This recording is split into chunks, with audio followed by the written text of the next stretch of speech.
Do we have any questions from this morning? Or from Africa, please?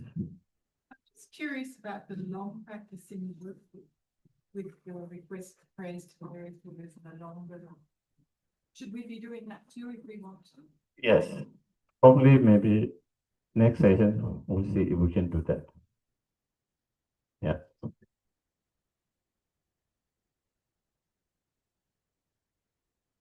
Yeah, please. And folks got Maha vacancy, and then there's a vacancy for prophets around them. Yeah. What's that? I think there are two versions. You know, in one version there's only one vacancy, and the other version there's two vacancies. So that is why either might be okay. So there are two versions, you know. Pattern vacancy, vacancy, mark vacancy, vacancy. So in some versions, there's only one vacancy, so that's why they put bracket. Yeah. What is for? Two. Yeah, I don't know. You know, one of versions.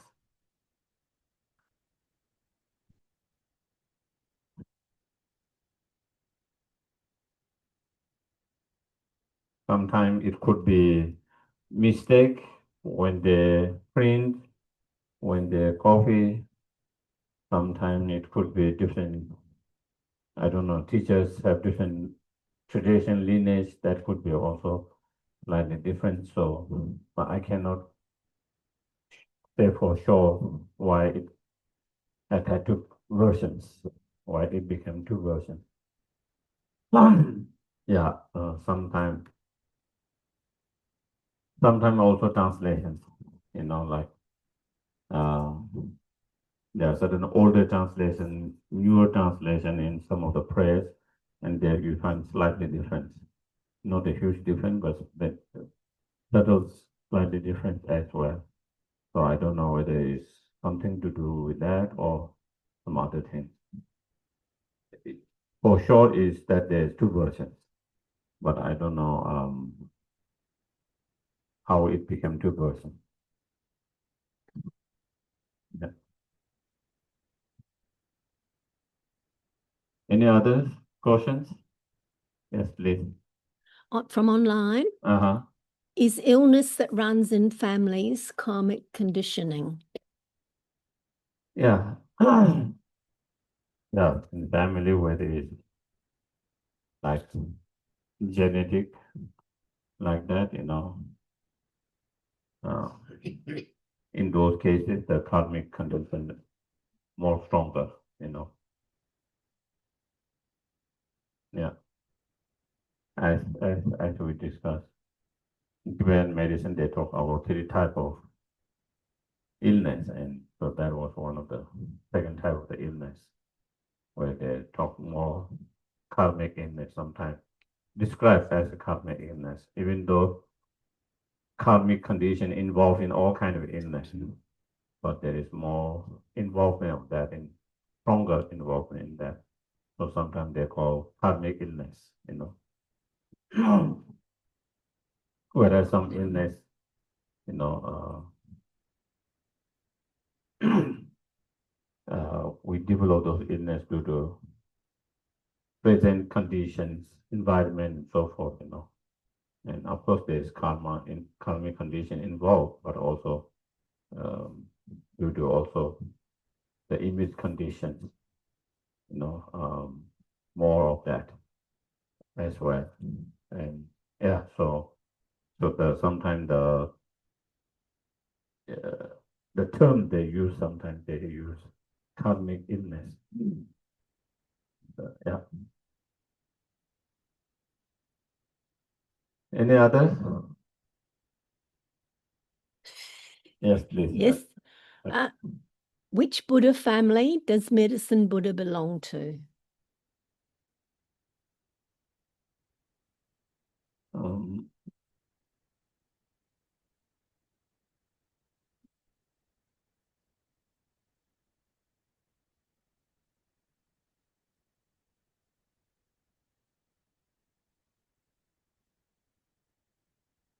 I cannot remember clearly. I will see later if I can see. Mhm. Yes, please. Following on a bit of that familial line of illness, when I sometimes do medicine Buddha, I dedicate the energy to some ancestors of mine that I knew came from very hard times, so that the energy will reach them wherever they are. Is there a way to make that more powerful, or is that sufficient, just dedicating the energy? Well, you can try to visualize them when you do the practice. So you feel that probably they need some help in that area. As I mentioned before, sometimes you can visualize in your heart the mundis, on top of the mundis, you can visualize those peoples. And then when you visualize from the medicine Buddha light and nectar coming, going through your crown and then also purifying them as well. Or you can visualize around you and then, purifying and cleansing all of that together. So, of course, you can dedicate for sure to the dedication, but also you can include them in your visualization and meditations, and that can make maybe a little more powerful. Yeah, and yeah, yes, please. So, Yes, well, thank you. Could you or should you do the medicine Buddha practice when you're engaged with somebody in conversation and they have like what they're saying in their conversation is something like morally not right, and you disagree with it, but you don't want to cause a conflict directly. Could you or should you do it at that particular point in time, or something else? Yeah, if we can remember and if we can do at that moment, it's better. If not, then you can do later, But yeah, definitely, if you are mindful of that, what is going on, and if you feel like that there need to be some healing of that energy, then definitely, yeah, one can do it at that moment, yeah, quietly, yeah.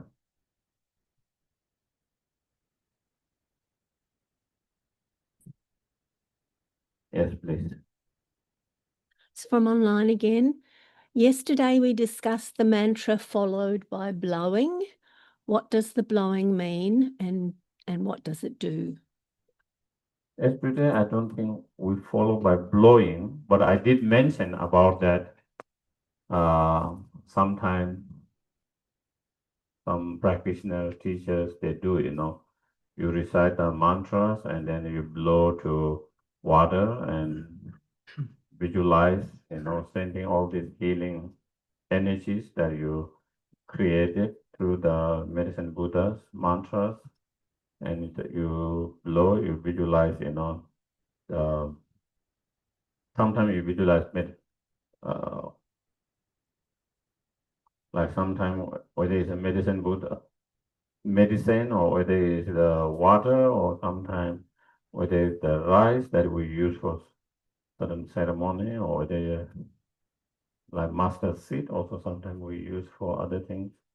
You visualize the medicine Buddha also on top of those objects, and then you visualize from the golden mantra you enter, and then the medicine Buddha dissolve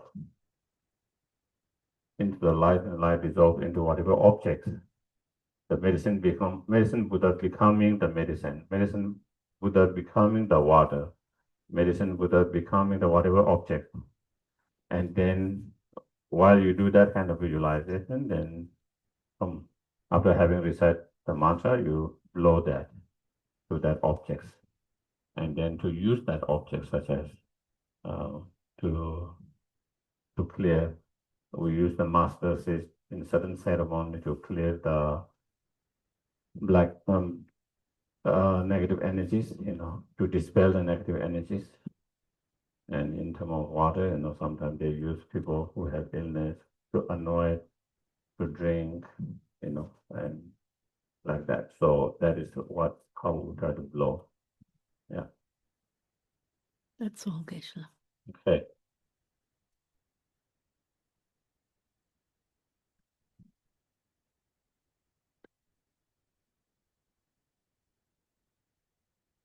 So in terms of practice itself, then next comes the seven limb prayer. And again, with many of the,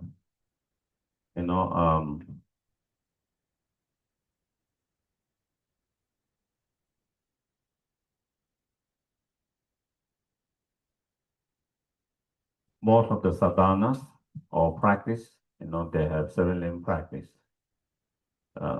Sometimes this is one of the most shortest versions, one line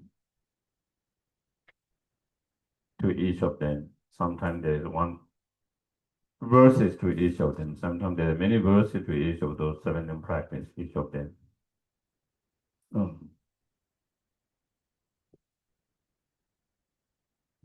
The purpose of the seven limb practice, because it's important part of the practice, so that is why you see in all the sadhana, all practice with the seven limb practice. As Lama Tsongkhapa mentioned in his Lamrim Chemo, the great Lamrim, when you listen to the teaching,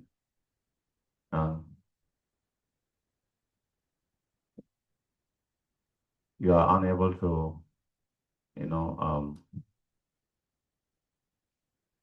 hear the teaching properly, correctly.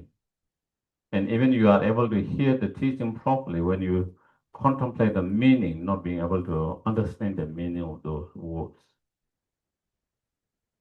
And sometimes you are able to hear the teaching well, and you are able to think about the meaning of that. You are able to grasp the meaning of that, have correct understanding of that. But when you try to meditate, you struggle to have any kind of realizations.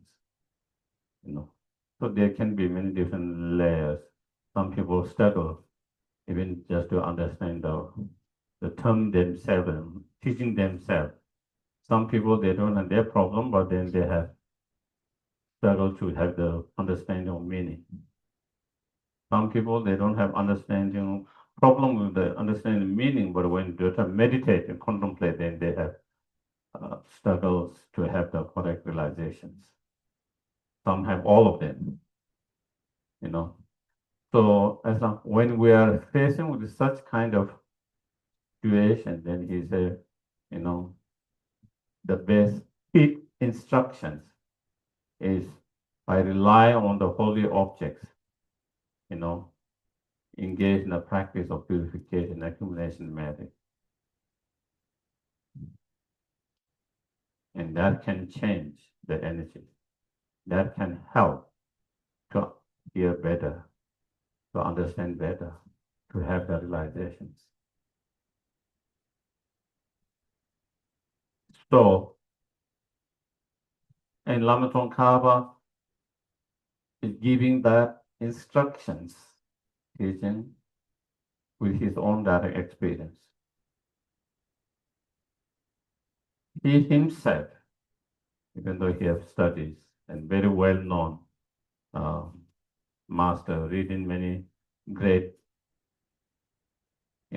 script texts, commentaries with so many disciples, and one of the, but even with him, and have been meditating on the meaning of the ultimate nature of the things, phenomena, emptiness. But he struggled to have the correct realizations, higher realizations, according to the Prasangya point of view.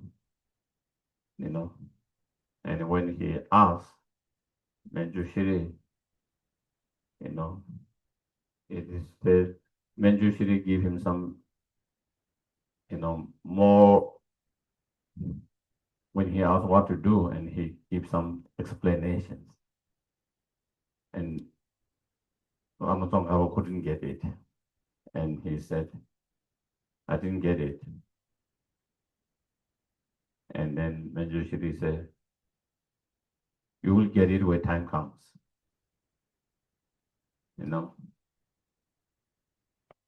By giving more explanation is not that it's going to get it, because sometimes you're stuck there because you don't have the right condition.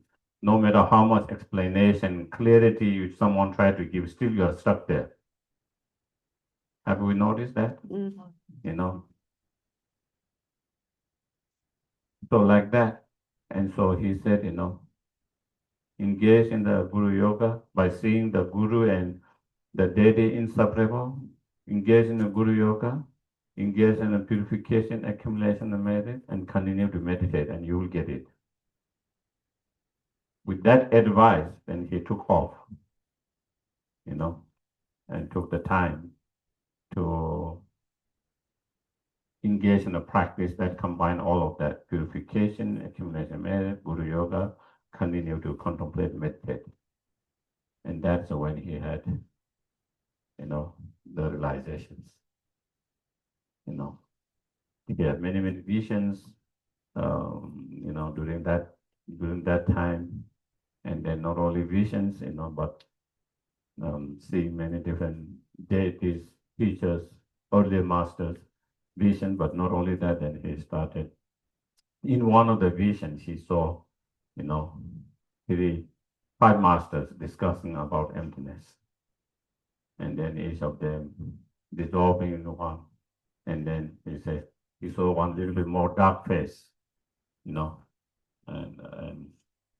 it was the Buddha Palita, and giving him some text, and then next day, he looked for that text. He started to study. He tried to reflect, contemplate, and that is when he had that kind of, after that, that is when he has the realization of that. And after his realization of that emptiness, then that's when he composed this incredible text, praise to the dependent arisings. Very short, but very incredible, about emptiness and dependent arisings. So that is what Lam Tsongkhapa himself was able to have the correct realization after he engaged in all this practice, And so therefore, as Lam Tsongkhapa says, by relying on the holy objects, refuge, merit field, and then in relation to that, we engage. Here, the medicine Buddha can be both refuge field, both merit field, and then engage in the 7 limb practice. 7 limb practice, some of those practices are related to purification, some of them are related with accumulating merit or conducive conditions. The merit are conducive conditions. And sometimes I think for our mind, it helps to understand the importance of that or how it works. If we try to look in external world, how they function, and then try to rely the same concept to the internal world, if we observe and see the external world of the plants, how they work, there are certain things that it requires for the seed to grow fully plant. Okay. One of the important factors you need is very healthy seed. Okay. To grow whatever plant you want to grow, vegetable, plant, fruit, whatever. Healthy seed, good healthy power seed is one of the most important factors. But it is not enough to produce the plant of that flower, fruit, vegetable. you need other conditions, such as good soil, water, maybe fertilizers, heat, light, whatever other condition that support for the plant to grow fully. So you see the seed, but also many other supporting conditions that is required. If it is not there just by, even you have a very healthy, good seed, it will not grow if you don't have those good conditions. Not only you need those good conditions, another factor for the plant to grow well is to clear the obstacles. If there's too many storms, it doesn't allow the root to grow strong, then again, it might not be strong and to grow fully. Sometimes there are too many weeds around that. It's taking all the water, all the energies. So the plant you are planting is not getting the energies, not getting the enough water, not getting enough water because the weeds around that are taking all of that, isn't it? That's why we clear the weeds when you are planting. Why you clear the weeds? Because of that. So we see the need to clear the obstacle. Those weeds are the obstacle for that plant to grow fully. And the water, the good soil, the light, heat, those are the supporting condition factors that support that seed to grow into the plant. Are we clear? I don't think we have any doubt about that, do we? This is something we observe very clearly in our everyday life, if you see in the garden. That same kind of reality or law of cause and condition applies same to internal world, the internal. So in order to have to grow, for the growth of the plant of your spiritual realizations, okay? In order for the growth of your spiritual realizations, you need the seed, healthy seed of right meditations. Whatever, if you are, whether you are meditating on the emptiness, whether you are meditating on loving kindness, bodhicitta, compassion, whatever different subject you are meditating, that meditation, not only meditation, but to be able to meditate correctly with the right technique, that is like a seed. You need that seed. But for that seed, the meditation, to give birth to that, the plan of the realizations, then you need others supporting conditions, like that seed needs others. We call merit, but that is what it is, creating positive energy, positive virtuous energies, sometimes what we call merit. Those are the practice that support the meditation. That support the meditation. That's the conducive, cooperative, supporting conditions. That is what it functions. The functioning of such creating merit is for that functioning, like the functions of those supporting conditions. Clearing the obstacles, such as the weed. In the same way, then purifications. The practice of purifications does that job, function that one, to clear all the other possible obstacles for the growth of that seed into a spiritual plant.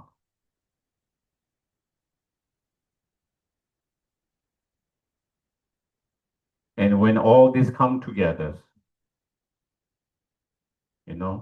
purification, accumulation of merit, gather all the supportive conditions, clear the obstacles, and when you meditate correctly with the right seed, then you are able to have the spiritual realizations.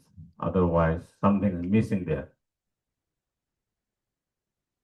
And that is what happened. A lot of people meditate for so long time, but they feel kind of being blocked, not being able to move forward, stuck there, cannot make progress. And in such cases, of course, first we have to make sure the meditation technique we are doing correct. You know, sometimes we might be doing meditation, but with the incorrect technique. That could be one thing. Secondly, sometimes we are doing correct in terms of the meditation technique. There's nothing wrong. You are doing correctly. But then we don't have the enough support of other conditions, the merit. Sometimes there is support of that, but there is too much obstacles. So we need to, there's not enough purifications. So we need to do purifications, you know. But when all these come together, then you will have better result, easy result, quick result. So that is why the Katamba masters, you know, the great Katamba masters says and mentions, you know, sometimes when you're trying to meditate, you know, you feel sleepy, you know, the dullness comes. You cannot concentrate, you get distracted, you know, your sleepy comes. You know, when you are doing non-dharma, then your mind is so awake, you know, full of energies, full of awake, you know. But when we try to do something dharma, then your mind gets very dull, you know, sleepy, uninspiring, you know, uninspired of that. And the Katama, when in such cases, get up, do some purification or accumulation of merit. You're trying to meditate, but you cannot concentrate. Your mind gets too distracted. You try to meditate, you're being too sleepy or uninspired, something. And then the advice is get up and do some purifications, prostration, purification, do some mandala offering to accumulate merit or other form of practice related with that. And once you have that, then go back to the practice, meditation. And then it can help. Yes, yes. Sorry to interrupt. So could that be like a walking meditation, perhaps?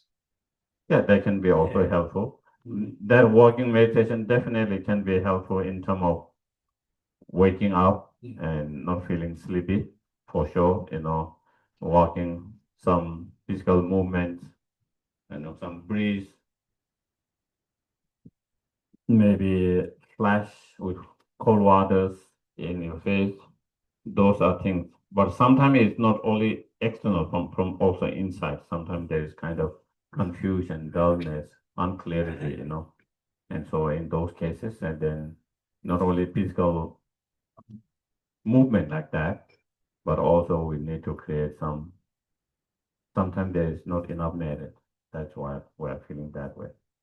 Sometimes there is obstacles that we need to purify. And so those are the things, you know. So that is, I'm kind of talking about that because here we talk about 7 limb practice. And that's why the 7 limb practice are prostration, first one. Second one is offering.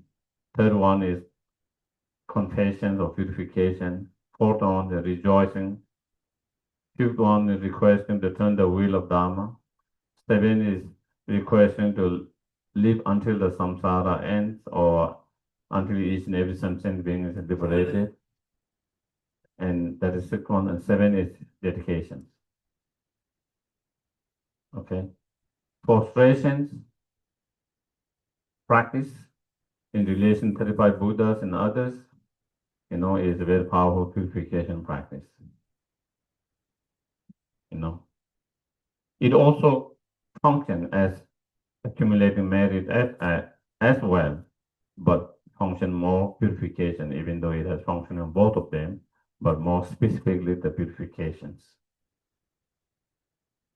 part of purifications. Offerings is accumulating merit, creating the conducive conditions, creating the collecting and creating the conducive conditions. And offering, we can set up whatever offering we can, you know. And then mentally imagine offering, you know. And so therefore is, as it is said, you know, the practice is all in your mind. If you are very poor, you don't have anything to offer, doesn't mean you don't have opportunity to create the merit, because you don't have physical object to offer, because you can mentally imagine, create the whole space full of all kinds of offerings, and from your depth of your heart, you offer it without any, you know, attachment, hesitations, that, and so offerings, okay? Of course, some of the, in some teachings and master says, you know, even when you have something really to offer and then think, you know, I don't need to offer really, I can just imagine. That doesn't work, you know, because one of the whole practice of making offerings is, of course, creating merit, but also letting go of attachment, training to let go of attachment, you know, not holding, not grasping, you know, and so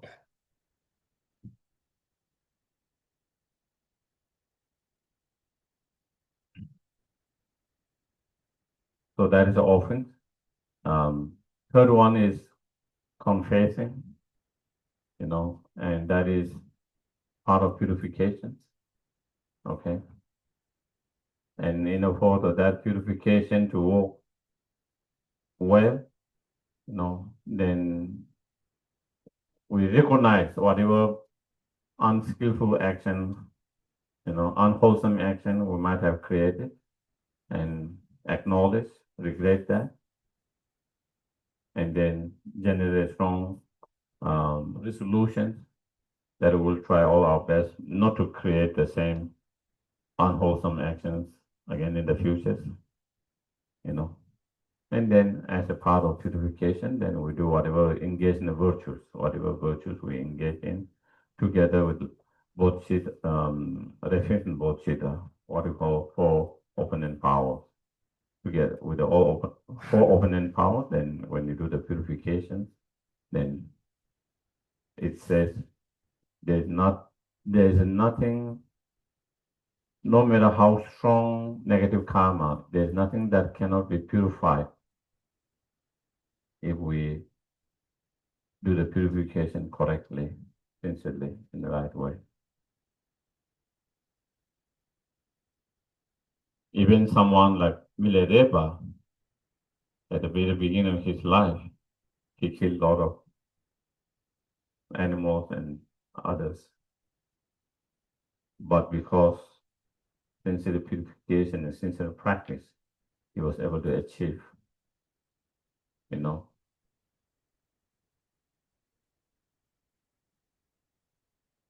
realization, and becomes one of the most inspiring masters. Even in Buddha's time, there is someone called Angulimala who killed 999 people. But later, you know, he regret that. He regret that. He took the path, the Dharma, you know, and he practiced, you know, purification and all other practice. And then he achieved very high level of realization in that very lifetime. You know, have direct realization and emptiness, and have achieved high level of realization. even someone like who have killed 999. Generally, it is a killing human being is very much more bigger negative karma because the potential they have, as a human beings, if they can utilize the potential correctly, they have incredible potential to make difference in the world. One person, and so taking such life with with potential is a strong negative karma, and then you can imagine 999. Those are some of the examples. There are many others who have also created so much negative karma, but with a proper purification correctly and then consistent Dharma practice, they were able to achieve high realization. So that is the third one. Fourth one, rejoice in the virtues, of both yourself and the virtues of others. As is mentioned in the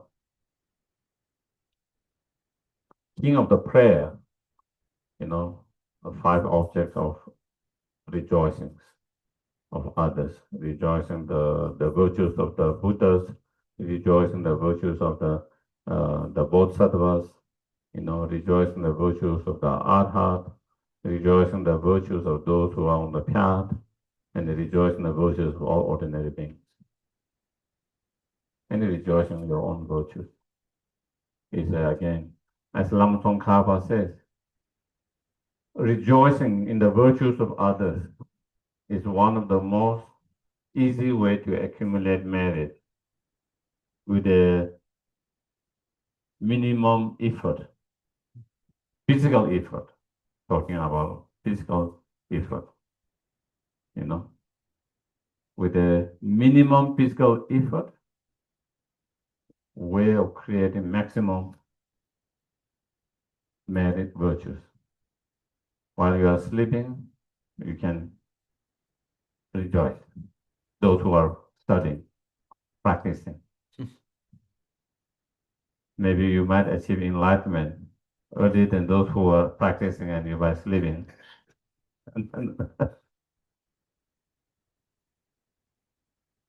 So, yeah, rejoicing is,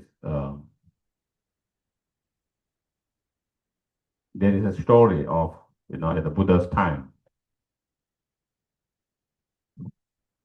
the king invited Buddha and his Sangha for a meal, and a great meals. And after the meals, Buddha dedicates, normally the virtues. So he asked the king, to whom you want me to dedicate, for what purpose you want me to dedicate. And king wanted Buddha to dedicate for him, but he was a little bit embarrassed to ask directly. So indirectly, he said, whoever have created most merit from this feast of meal offering, dedicate for that. He thought it would be him because he was the one who invited and offered that. And so it's a way of him to say, please dedicate for my well-being, all of that, for himself. But he couldn't, he was a little bit kind of embarrassed to ask directly in that way. Then when dedication came, Buddha dedicated for someone, old lady, who was outside. The king was shocked, and it is mentioned when king was inviting and offering old lady, poor old lady, she was rejoicing so much. How wonderful the king is able to invite, the Buddha or his Sangha to be able to offer such a great meals and, I wish I could do, may I be able to do in the future like that. May I be able to offer, how wonderful the king has this opportunity and to be able to. So she was really sincerely rejoicing that. Of course, with Buddha's enlightened mind, he read that. He read that and he saw the merit that she has created more merit by rejoicing sincerely than the king, who was offering with little bit of pride, little bit of ego, little bit of that, selfish attitude, There, the king was offering, but there's a little bit of selfish attitude. There's a little bit of ego. There's a little bit of that. Whereas this old lady was rejoicing sincerely, truly. And because of that, she created more merit than the king. And the Buddha dedicated for her because that is what the king. So these are from the historical point of view stories. Some again how one can create so much merit by rejoicing when you rejoice sincerely to the virtues of others.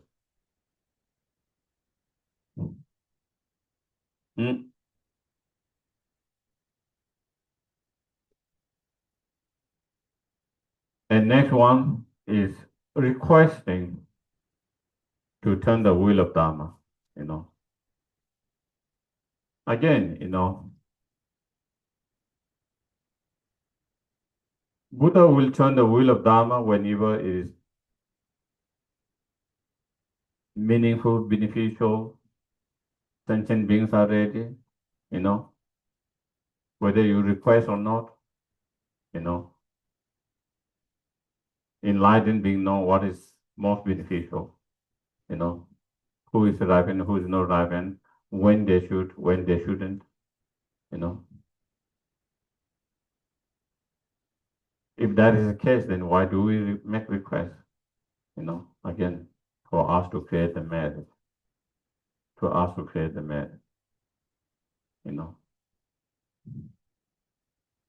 When we request, that means we appreciate the teachings,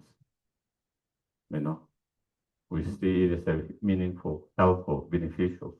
Because of that, we make those requests. By making those requests, we create the cause and condition and the virtues to continue to receive such teaching again and again, now and in the futures, and create the merit,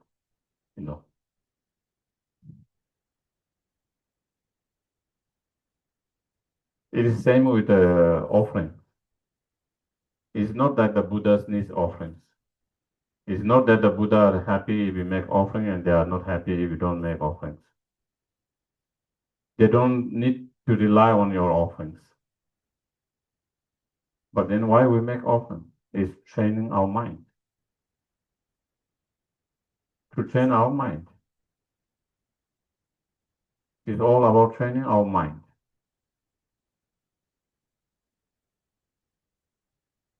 It is mentioned, Buddha will have equal compassion, if not more, for the person who make offering and person who try to harm him.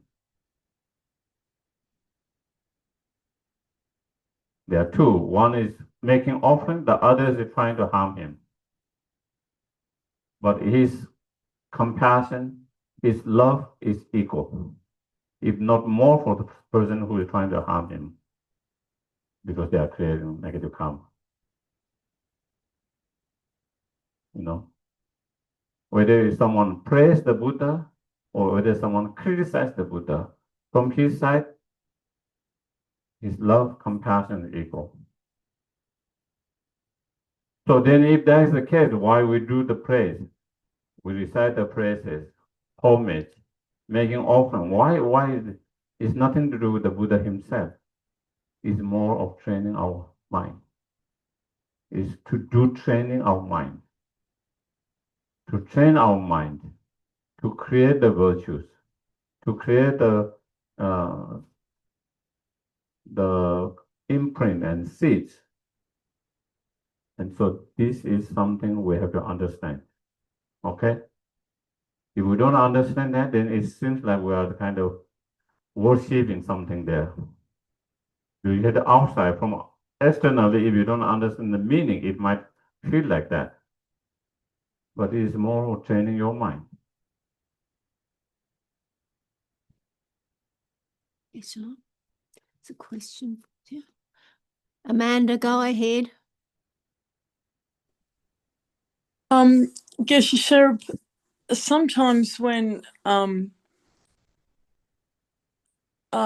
say I'm really down on myself or my mind is overwhelmed, I find it difficult to practice or to say a prayer or to meditate. I find that if I can just focus on my motivation in that moment, just the simple motivation that I can feel, it's not a difficult thing to do, well, compared with trying to do a whole practice or something. But if I just look at what is my motivation right now and how can I work with that right here in this moment when my mind might feel overwhelmed, I find that that seems to be helping me. And I was wondering if you want to comment on that.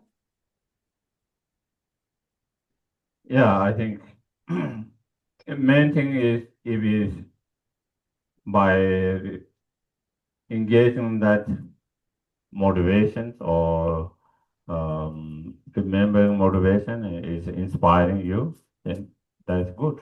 I think different people might find different way to inspire them, and we try to see, try certain practice and see that can inspire you, that can give you some inspirations, and if it doesn't, then you try some other practice that help you. The main thing is that, yeah. So if that's what is helping you, then other things, then you continue to do that, So Thank you. So that is the requesting the turn the wheel of the Dharma. Fifth, and then sixth one is requesting to remain until samsara ends or until each and every sentient being is liberated. Of course, again, whether you make that request or not, the Buddhas will do that. From the very beginning training of their mind, even as on the path to Bodhisattva, that's commitment they make. While on the path, when they are on the path as a Bodhisattva, that's their commitment they make. So, of course, when you achieve enlightenment, you keep those commitments. And there's no problem with keeping those commitments for someone like enlightened beings. So regardless of whether we request or not, from their side, they will remain as long as samsara ends. They will try to benefit, help, whatever way they can help, benefit, according to the needs of individual sentient beings, as long as samsara is there, as long as one sentient being remains. But again, the same, then why we do this practice, again, is part of training the mind. It's training our mind. Creating the cause and condition for us to meet our teachers and Buddhas again and again. When we request them to remain, that means we appreciate them. The gurus, the Buddhas, we see them inspiring, beneficial, helping, and we request that, and thereby creating the cause and condition to continue to receive, continue to meet such beings again in the future. The previous one to continue to receive the teachings, and the sixth one continue to, meet such beings again and again, and to through that and to receive the advice, instruction, teachings, all of that, So, and creating the merit, to create merit, to create a cause and condition to continue to meet the such teachers and Buddhas in the future, now and in the future. And that remind me, something, because sometimes people ask, why should we make these prayers even including Amasovar Rinpoche or other teachers. Substitution prayers we do, Why we need to do that, they will know if they need to come, not to come, when not to come,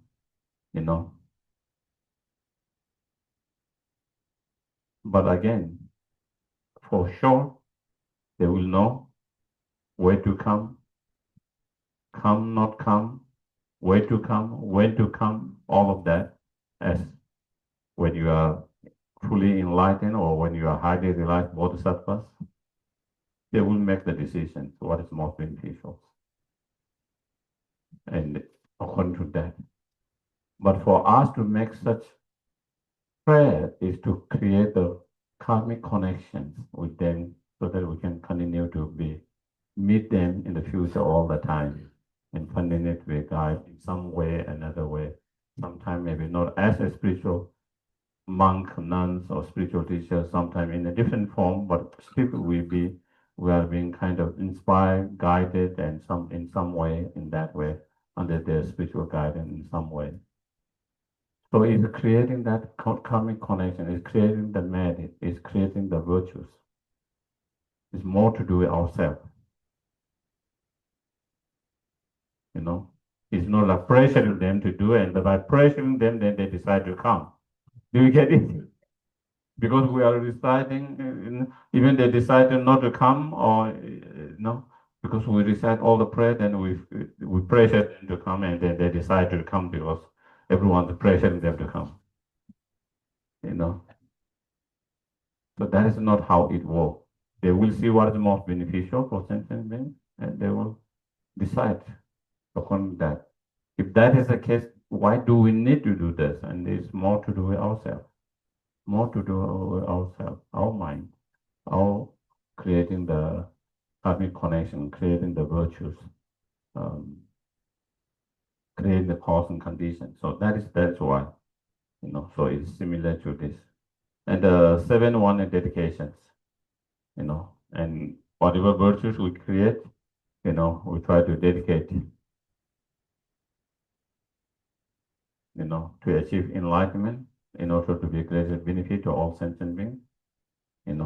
We dedicate to actualize the 2 bodhicitta mind, which are the root of the ultimate happiness for oneself and others.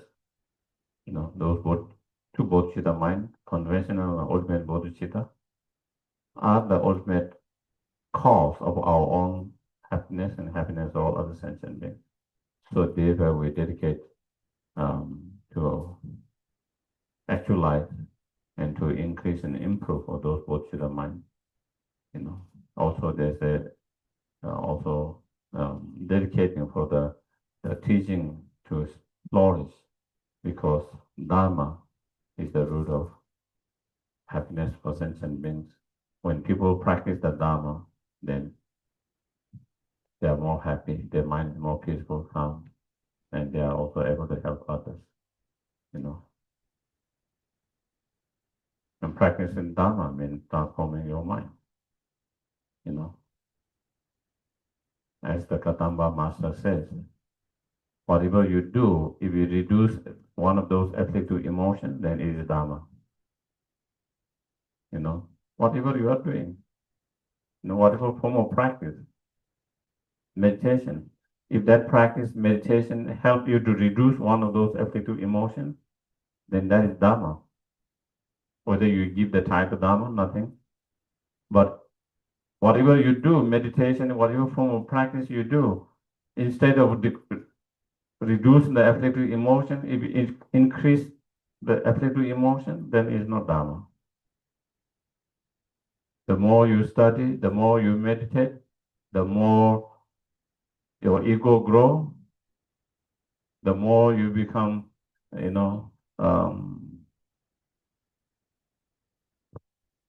arrogant, the more you feel you are superior than others, because you have done more meditation, because you have studied more, and so on and so on. That means it's not becoming Dharma for you. That practice, that meditation has not become Dharma for you, because it hasn't been that practice meditation hasn't helped you to reduce, but instead increase your so it hasn't become dharma for you, that whatever practice meditation you are doing. But that is where, when you talk about dharma practice, that is what is about transforming our mind. Transforming our mind means reducing some of those affective emotions.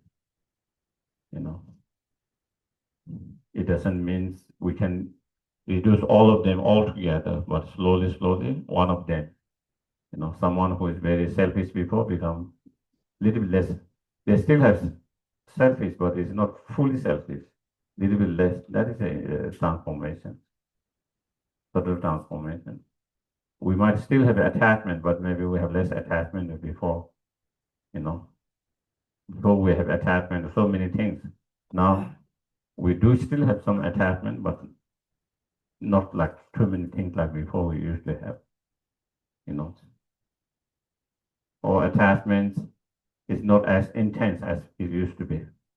We still be attachment, but it's less intense. Same with anger, all those different. If we are through different practices, if we are able to reduce one of those, then whatever practice meditation you are doing is becoming a dharma for you. Yeah. So that is what we mean by dharma, as the Kadamba master says. And yeah, that is the key we have to remember. We have to remember whatever practice we do, whether we are doing sadhanas, daily practice, whether we are doing any kind of preliminary practices or whatever form of meditations, whether it is mindfulness meditation, whether it is analytical meditation, whether it is a daily related meditation, whatever we are doing, always remember for what purpose I'm doing this meditation, for this practice. What is the purpose of doing that? Why am I doing this practice? And to be able to connect, I'm doing this to reduce one of those afflictive emotions, to transform my mind. Never forget that while we are doing the practice. Sometimes we might forget that, and then instead of becoming dharma, it becomes non-dharma to you. Instead of reducing one of those afflictive emotions, it increases one of those afflictive emotions.